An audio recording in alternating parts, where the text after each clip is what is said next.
Hi అండి, welcome back to our channel అమ్మ చేతి కమ్మని వంట. ఇవాళ రెసిపీ వచ్చేసి కరివేపాకు రైస్.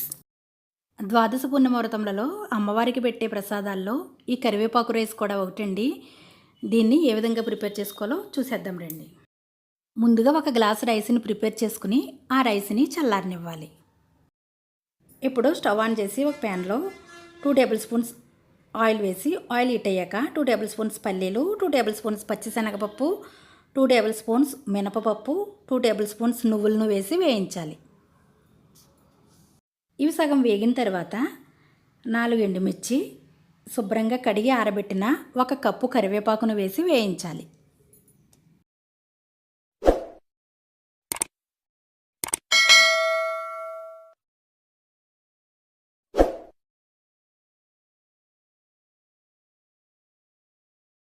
ఇంకా వీటిలో టేస్ట్కి సరిపడా సాల్టు, కాస్త చింతపండును కూడా వేసి మిక్సీ జార్లో వేసుకోవాలి. మిక్సీ జార్లో వేసుకుని మెత్తగా పొడిలాగా మిక్సీ పట్టుకోవాలి. చూడండి, ఈ విధంగా మిక్సీ పట్టుకుని దీన్ని పక్కన ఉంచేసేయండి. మనం ఈ విధంగా ప్రిపేర్ చేసుకున్న పొడిని రైస్లోకి బాగుంటుంది, ఇడ్లీ, దోశ వంటి వాటిల్లో కూడా బాగుంటుంది.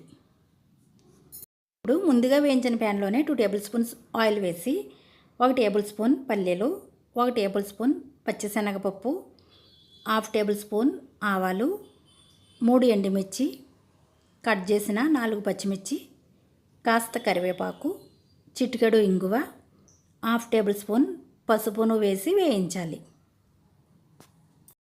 ఈ పోపు బాగా వేగిన తర్వాత మనం ముందుగా ప్రిపేర్ చేసిన రైస్ని, అదేవిధంగా పొడిని కూడా వేసి బాగా కలిసే విధంగా కలుపుకోవాలి.